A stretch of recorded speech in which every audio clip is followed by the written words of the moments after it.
حاجی محمد افضال اقبال صاحب کا شکریہ ادا کرتا ہوں کہ جنہوں نے آج کی اس پاک محفل میں اور حاضر ہونے کا شرف بخشا ہے۔ دعا گو ہوں کہ اللہ پاک حاجی صاحب کو اور آپ کے ساتھ جتنے بھی غلامان مصطفیٰ کے ممبر ہیں ان سب کو اللہ پاک عمر حضر عطا فرمائے، اور جو یہ کاوش کر رہے ہیں اللہ پاک اسے اپنی بارگاہ اقدس کے اندر شرف قبولیت عطا فرمائے۔ مختصر ٹائم میں 2-3 باتیں عرض کر کے اجازت چاہوں گا۔ سب سے پہلی بات یہ ہے کہ جب سے کائنات بنی ہے اس کائنات میں سب سے مظلوم گرانہ میرے حسین کا ہے۔ جتنا بھی ظلم و ستم اس خاندان کے ساتھ ہوا ہے، ٹھیک ہے، اور آگے بھی ہے اور آج تک ہو رہا ہے، اگر ہم اس کی تاریخ پڑھیں تو یقین مانیں کہ انسان جو ہے وہ سر سے لے کر پاؤں تک ایک دفعہ کانپ جاتا ہے کہ اتنا معتبر گرانہ، اس سے افضل گرانہ رب کی مخلوق میں ہے ہی کوئی نہیں۔ جبریل نے خود عرض کیا یا رسول اللہ صلی اللہ علیہ وسلم، میں نے شرق غرب دیکھا ہے لیکن آپ کے گرانے سے افضل گرانہ نہیں دیکھا، اور اس گرانے کی عظمت کی کیا بات ہو جس پر رب درود پڑھتا ہو۔ جن پر درود نہ پڑھے تو نماز نہیں ہوتی۔ اس گرانے کا کیا کہنا کہ جس گرانے کا ذکر اللہ نے اپنی عبادت کے اندر رکھا ہو۔ اور میری نظر میں صرف 2 ہی ہستیاں ہیں جتنا بھی فخر کرے کم ہے، وہ یہی 2 شہزادے ہیں، امام حسن اور امام حسین۔ کہ دیکھیں آقا علیہ السلام نے صحابہ کو بتایا، فرمایا کہ کیا میں تمہیں ان 2 کے بارے میں خبر نہ دوں جو نانا نانی کے اعتبار سے کائنات میں سب سے افضل ہے، جو ماموں اور خالاؤں کے اعتبار سے سب سے افضل ہے، جو اپنے چچا پھپھو کے اعتبار سے سب سے افضل ہے۔ صحابہ نے کہا یا رسول اللہ صلی اللہ علیہ وسلم، آقا ہمارے ماں باپ قربان ذرا ہمیں بتائیں، تو میرے آقا نے فرمایا وہ میرے حسنین ہیں، نانا نانی کے اعتبار سے کائنات میں افضل ہیں، ان کے نانے جیسا کسی کا نانا کوئی، سبحان اللہ، ان کی خالاؤں اور ماموں جیسا کسی کا ماموں نہیں۔ نبی رسول آخر الزمان کے جو بیٹے ہیں وہ ان کے ماموں ہیں، ان کی صاحبزادیاں جو ہیں وہ ان کی خالائیں ہیں، اور ان کے چچا جیسا بھی کوئی نہیں۔ تو بات کرنے کا مقصد ہے فضیلت جتنی بھی اللہ پاک نے عطا کی، عظمت عطا کی ہے، جتنا بھی یہ فخر کریں وہ کم ہے۔ عظمت کا طول و عرض ہی نہیں ہے، یہ وہ گرانہ ہے اور اس گرانے کے یہ وہ چشم و چراغ ہیں۔ اس حوالے سے میں اپنی بات کو آگے کرنا چاہوں گا کہ میں نے قرآن پاک کی ایک آیت مبارکہ تلاوت کی ہے۔ اس آیت کی تفصیل سے پہلے بتانا چاہتا ہوں کہ ہاں آج ایک دور ایسا دور پرفتن ہے جس کی کوئی اوقات نہیں، اٹھتا ہے وہ صحابہ کے بارے میں، میں وہ الفاظ نہیں بول سکتا، ٹھیک ہے، بکواسات شروع ہو جاتے ہیں، لغویات جس کی کوئی اپنی حقیقت ہی نہیں ہے، اور اسی طرح کچھ لوگ ایسے ہیں جو اہل بیت اطہار کے اوپر زبانیں کھول دیتے ہیں، اور میں کبھی کبھی سوچتا ہوں کہ خدا جانے کہ ان کا کس طرح کہ ان کا کہہ لے کہ ایمان ہے یا زبان، ایمان تو کہہ ہی نہیں سکتے۔ ایمان تقاضا یا ہم رسول اللہ کے غلام ہیں، محبت رسول اور غلامی رسول تقاضا یہ کرتی ہے کہ جس سے رسول اللہ کو محبت ہے اس سے ہم محبت کریں، ٹھیک ہے۔ آقا علیہ السلام صحابہ کی بھی اگر ہم تعظیم اور ادب اور ان سے محبت کرتے ہیں تو رسول اللہ کی نسبت سے، اور اہل بیت سے بھی احترام ہے، محبت ہے، اور آپ سے محبت کرنا فرض ہے۔ قرآن پاک میں اللہ پاک نے خود فرمایا قُل لَا أَسْأَلُكُمْ عَلَيْهِ أَجْرًا إِلَّا الْمَوَدَّةَ فِي الْقُرْبَى، میرے محبوب انہیں کہہ دو کہ میرے قرابت داروں سے محبت کرنی ہے، تو یہ اللہ نے تقاضا کیا ہے رسول کی آل سے محبت کا۔ تو بات کرنے کا مقصد یہ ہے کہ جس کو بھی جو ملا ہے رسول کی نسبت سے ملا ہے، ٹھیک ہے۔ تو اللہ پاک کا شکر ادا کرتے ہیں کہ ہم اہل سنت وہ ہیں، نہ صحابہ کے گستاخ ہیں نہ اہل بیت کے گستاخ ہیں۔ یہ اللہ پاک کا ہمارے پر بہت بڑا کرم ہے کہ اللہ پاک نے ہمیں اس گروہ میں رکھا ہے کہ جب علی کا نام آتا ہے تو سینہ ٹھر جاتا ہے، ٹھیک ہے، جب صحابہ کا بھی نام آتا ہے تو ہمارا سینہ چوڑا ہو جاتا ہے۔ تو میں یہ 2-4 باتیں اس لیے کرنا چاہتا ہوں کہ آج ہمارے میلان کے اندر ایک جلوس اسی حوالے سے انعقاد پذیر تھا کہ جس میں وہ ایک شخص نے جو گستاخی کی حضرت سیدنا صدیق اکبر کی، وہ اہل تشریف بھائی جو ہیں وہ کر رہے تھے، اور وہ کہہ رہے تھے کہ ہم نے صرف یہ بتانا ہے کہ اس طرح کے ذاکرین کا ہمارے ساتھ بھی کوئی تعلق نہیں ہے، تو چاہے وہ اہل سنت کے اندر ہوں جو اہل بیت کے شان میں گستاخی کریں یا کسی یا اصحاب رسول کے شان میں گستاخی کریں، ہمارا ان کے ساتھ کوئی تعلق نہیں ہے۔ اور جس طرح حاجی صاحب قبلہ نے فرمایا کہ غلامان مصطفیٰ کا جو مشن ہے وہ بھی یہی مشن ہے۔ تو میرے عزیز ساتھیوں، میں اپنے موضوع کی طرف دوبارہ آنا چاہتا ہوں۔ یہ 2-4 باتیں تھیں جو تمہیدی گفتگو کرنا مقصود تھی، ضروری سمجھتا تھا۔ تو اب بات یہ ہے کہ اللہ پاک نے قرآن پاک میں ہمیں فرمایا یا ایھا الذین آمنوا استعینوا بالصبر والصلاۃ ان اللہ مع الصابرین، 2 باتیں کرنے کا حکم دیا ہے کہ ایمان والو، یا ایھا الذین آمنوا، ایمان والو، استعینوا، مدد مانگو، بالصبر، صبر سے، والصلاۃ، اور نماز سے۔ پھر آگے رب کائنات اسی قرآن کے اگلے حصے میں فرماتا ہے ان اللہ مع الصابرین، میں صبر کرنے والوں کے ساتھ۔ 2 باتوں کے کرنے کا حکم دیا جا رہا ہے کہ جب بھی مشکل آئے نا، جب بھی مصیبت آئے تو 2 کام کرنے ہیں، ایک نماز پڑھنی ہے، دوسرا صبر کرنا ہے۔ تو باری تعالیٰ پھر کیا ہوگا؟ کہا پھر میری میت ملے گی، لیکن میت کام 2 کرنے کا حکم ہے، ٹھیک ہے۔ پہلے ہے یا ایھا الذین آمنوا استعینوا بالصبر، پہلے صبر کرنا، پھر کہا والصلاۃ، نماز پڑھو، اور نماز پڑھنا۔ لیکن اللہ پاک یہ فرما رہا ہے ان اللہ مع الصابرین، میں صبر کرنے والوں کے ساتھ ہوں۔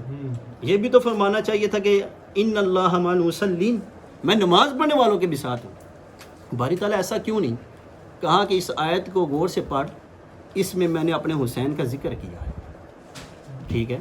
وہ کیسے کہ فرمایا کہ اگر میں یہ کہتا کہ ان اللہ مع المصلین، میں نماز پڑھنے والوں کے ساتھ ہوں، اگر رب تعالیٰ اگر یہ فرما دیتا تو فرمایا ریگزار کربلا کی طرف ذرا دیکھ، وہاں 2 نمازیں تھیں، وہ 2 جماعتیں تھیں۔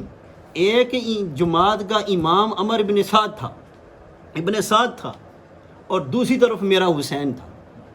اور اگر میں یہ کہہ دیتا ان اللہ مع المصلین کہ میں رب نماز پڑھنے والوں کے ساتھ ہوں، تو یزیدیوں نے کہنا تھا رب ہمارے ساتھ ہے، حسینیوں نے کہنا تھا رب ہمارے ساتھ ہے۔ تو یزیدیوں نے اپنے دعوے میں انہوں نے کہنا تھا کہ رب ہمارے ساتھ بھی ہے، ٹھیک ہے۔ تو اس لیے رب کائنات نے فرمایا کہ میں یہ خدشہ پیدا ہوں، میں اسے پیدا ہی نہیں ہونے دیتا، میں کہتا ہوں ان اللہ مع الصابرین، میں صبر کرنے والے کے ساتھ ہوں۔ اب دیکھو ریگزار کربلا میں صبر کون کر رہے تھے اور ظالم کون تھے؟ تو یہ رب کائنات نے، اور جتنی یاد رکھے شہید پہلے بھی بڑے ہوئے ہیں۔ حضرت اسلام کی وہ شہادت ہم کیسے بھولیں؟ حضرت امیر حمزہ کی شہادت، حضرت واشی نے جب کلمہ بھی پڑھا تو میرے آقا نے فرمایا کہ میرے سامنے نہ آیا کرو، میری محفل میں بیٹھتے ہو تو ذرا پیچھے ہٹ کر بیٹھا کرو، تمہیں دیکھتا ہوں تو مجھے میرے چچا یاد آ جائے۔ اور جس بے دردی سے آپ کو شہید کیا گیا ہے، تو اس کے باوجود وہ دوام آپ کی شہادت کو نہیں ملا۔ اس کے بعد ہم دیکھتے ہیں حضرت عمر کی شہادت بھی ہے، حضرت عثمان ذو النورین کی شہادت بھی ہے، ٹھیک ہے، مولا علی سرکار کی بھی شہادت ہے، لیکن وہ دوام جو شہادت امام حسین کے حصے میں آیا ہے وہ اور کسی کے حصے میں کیوں نہیں آیا؟ تو وہ اس لیے کہ رب کائنات نے ہر عزت کی پگڑی جو تھی، ہر عظمت کی پگڑی مصطفیٰ کے سر پر سجائی تھی۔ اب میرے آقا کا جی چاہتا تھا کہ اللہ پاک یا بھائی تعالیٰ مجھے بھی شہادت کا جو ایک پگڑی ہے جو میرے سر پر نہیں ہے وہ ہے شہادت کی، تو مجھے شہید بھی کر تاکہ اس میں بھی میں ہر نبی سے اعلیٰ ہوں۔ ہر عظمت کی جو پگڑی ہے، ہر رفعت و بلندی جو ہے، وہ ہر جو بھی منصب ہے وہ اللہ نے حضور کو عطا فرمایا ہے۔ کل قیامت کو کوئی نبی کسی بھی وصف میں یہ نہیں کہہ سکتا کہ اس وصف میں ہم حضور سے اعلیٰ ہیں، تو اللہ نے ہر وصف میں مصطفیٰ کو اعلیٰ رکھا ہے۔ تو یہاں آ کر آقا کی خواہش تھی، میرے آقا کی، یا اللہ میں تیری راہ میں شہید کیا جاؤں۔ فرمایا محبوب اگر تجھے شہید کرتا ہوں تو قرآن میں نے کہا ہے واللہ یعصمک من الناس، میرے محبوب میں تیرے دشمنوں سے حفاظت کروں گا، میں تیرا محافظ ہوں، اور اگر تجھے شہید کر دیا جائے تو سب کافروں، وہ جو میں نے قرآن میں فرمایا ہے، اور کافر تو نعرے لگائیں گے کہ ہم نے رب کے یار کو شہید کیا ہے، تو دوسری طرف میرا فرمان بھی ہے قرآن میں، اور ان اللہ لا یخلف المیعاد، میں اپنے وعدے کے خلاف نہیں کرتا، اور اللہ کا فرمان حق ہے۔ تو اس لیے فرمایا کہ محبوب تیری خواہش پوری کروں گا، تجھے دوں گا 2 نواسے، ایک ہوگا حسن، ایک ہوگا حسین، شہادت ان کی ہوگی لیکن وہ حقیقت میں شہادت مصطفیٰ ہوگی۔ اس لیے یہ شہادت ہے، اس شہادت کو وہ دوام ملا ہے۔ آقا حسین کی شہادت، شہید پہلے بھی بڑے ہوئے، لیکن وہ معاملہ جو آپ کے ساتھ ہوا ہے، اور جس طرح اللہ پاک نے آپ کی شہادت کو عروج بخشا ہے، لوگوں نے دیکھا کہ یہ آقا حسین کی شہادت ہے، حقیقت میں یہ شہادت مصطفیٰ ہے۔ امام حسن اور امام حسین کی شہادت ملی تو شہادت مصطفیٰ بنی۔ اور آخر میں صرف ایک ہی حدیث، اس حدیث کے بعد ہی اجازت چاہوں گا کہ مسجد نبوی ہے. اب صحابہ لوگ کہتے ہیں نا یہ فتنہ گڑتے ہیں ذاکرین کہ صحابہ اور اہل بیت جو ہیں وہ آپس میں جدا تھے. خدا کی قسم صحابہ اور اہل بیت آپس میں اس طرح تھے. میں اور آپ جو ہیں اہل بیت سے محبت کرتے ہیں رسول اللہ کی حدیثیں سن کر, رسول اللہ کے فرمان سن کر, ٹھیک ہے, فرامین سنتے ہیں تو ہم کانپ جاتے ہیں. میرے آقا نے فرمایا کہ میری اہل بیت کے معاملے میں خدا سے ڈرنا, جب ان کی بات آئے تو پھر سوچنا. اور یوں صحابہ کا بھی تعلق دیکھیں, فرمایا یہ ستاروں کی مانند ہے. اہل بیت کو کہا کہ یہ سفینہ نوح ہے. اب سفینہ نوح سے آقا نے کیوں مثال دی ہے؟ یہ بھی بڑا ایک باریک سا نقطہ ہے.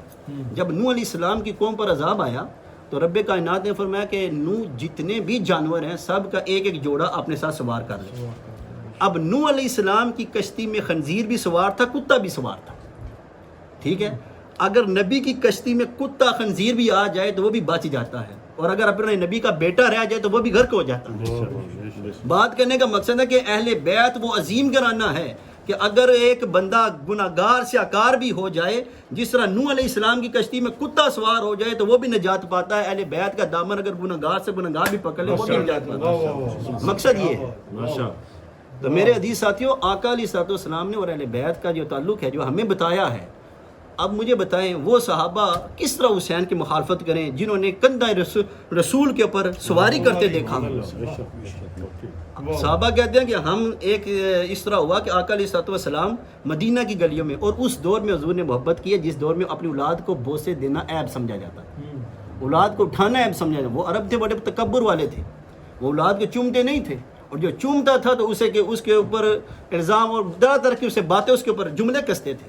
میرے آقا نے اس دور میں حسین سے محبت کی اور حسین کو چوما, اور وہ کیا منظر تھا. صحابہ کہتے ہیں کہ ہم دیکھ رہے ہیں کہ ایک کندھے پر حسین سوار ہے اور دوسرے کندھے پر امام حسن ہیں, اور دونوں باری باری پاس منہ کرتے ہیں. کہتے ہیں نانا جان حضور کبھی حسین کو چومتے ہیں کبھی امام حسن کو چومتے ہیں. یہ منظر دیکھتے ہوئے ایک عرابی سامنے آ گیا, کہا یا رسول اللہ آپ ان سے اتنی محبت کرتے ہیں؟ میرے آقا نے فرمایا اس سے بڑی بات نہ تمہیں بتاؤں.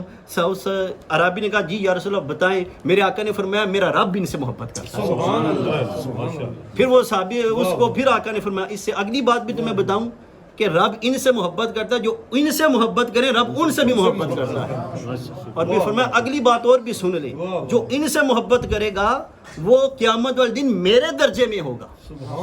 اور یاد رکھنا عام بندوں کا اور نبی کے درجے میں فرق ہے, انبیاء کے درجے میں, اور پھر انبیاء میں آقا کریم کا جو درجہ ہوگا, ٹھیک ہے.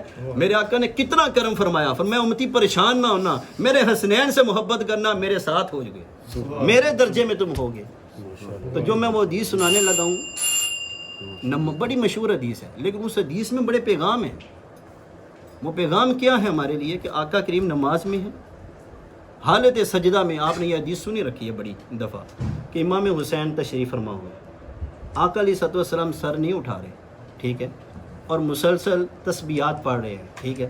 اب جب آقا علیہ السلام سر نہیں اٹھا رہے تو یہ امت کو پیغام تھا کہ میری امت, میں رب کا محبوب ہو کر نماز سے سر نہیں اٹھا رہا اس لیے کہ میرا حسین نہ گر جائے, تو تمہاری کیسے جرت ہوگی کہ تم میرے حسین کو گراؤ, میرے حسین کے اوپر تلوار اٹھاؤ. جو اب دیکھیں سجدے میں کتنی ہائٹ ہوتی ہے, تو میرے آقا کو اتنا بھی گوارا نہیں کہ اتنی سی بلندی سے بھی, اتنی اونچائی سے بھی میرا حسین گرے, اسے چوٹ پہنچے. تو ذرا سوچیں کہ وہ لوگ جن کے بارے میں آج ایک خبیث ٹولہ کہتا ہے یزید کو رحمت اللہ علیہ, وہ جو مرضی کہے, رضی اللہ تعالیٰ کے جو مرضی کہے, ان کے کہنے سے نہ اللہ نے راضی ہونا ہے نہ لعنت کا توق ہٹنا ہے, ٹھیک ہے. تو آقا حسین کے بارے میں یہ معاملہ آقا کریم نماز میں رکھ رہے ہیں. اب نماز میں کہتے ہیں کہ نبی کا خیال آ جائے تو نماز جاتی ہے. میرا ایک ہی سوال ہے, اسی پر اختتام کرنے لگا ہوں کہ نماز میں نبی کا خیال آ جائے تو نماز کیا ہے؟ ایک گروہ ہے نا, نام نہیں کسی کا لینا, میں ویسے سمجھانے کے لیے بات کر رہا ہوں کہ ایک گروہ کہتا ہے کہ نبی کا نماز میں خیال آ جائے تو نماز جاتی ہے.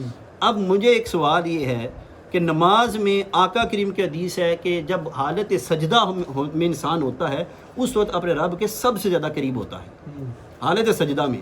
اب آقا حالت سجدہ میں ہے, میری نماز میں میں اور آپ رب کے قریب ہوتے ہیں, تو آقا کریم کا معاملہ کیا ہوگا؟ ٹھیک ہے. مولا علی سے کسی نے پوچھا کہ خدا کو دیکھا ہے, کہا جب تک اسے دیکھوں نا تو سجدہ ہی نہیں کرنا. اللہ یہ تو علی کی نماز ہے, ٹھیک ہے. تو سرکار کی نماز کا کیا معاملہ ہوگا؟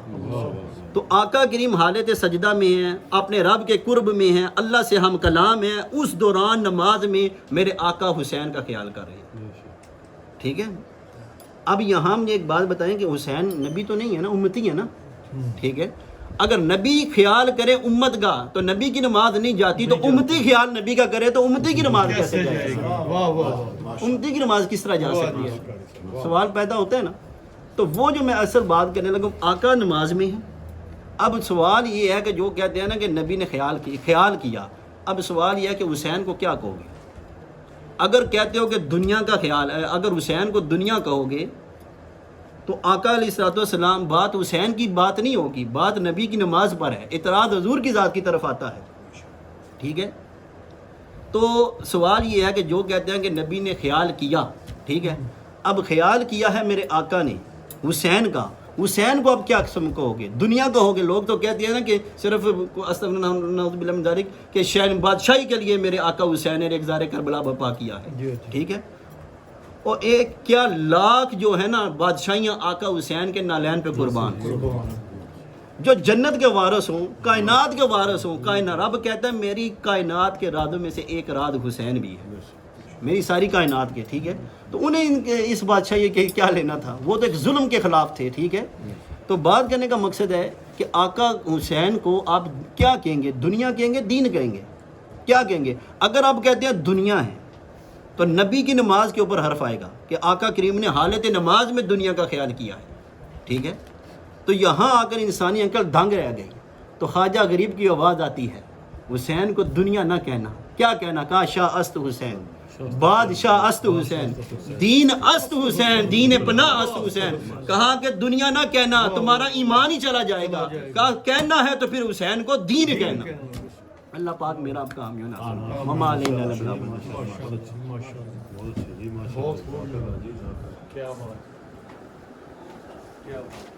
اب میں دعوت خطاب دے رہا ہوں حضرت علامہ علی اکبر قادری نقشبندی, خطیب اعظم اعظمیہ, کہ وہ آج کی اس محفل میں آپ نے فرمودات عالیہ سے ہم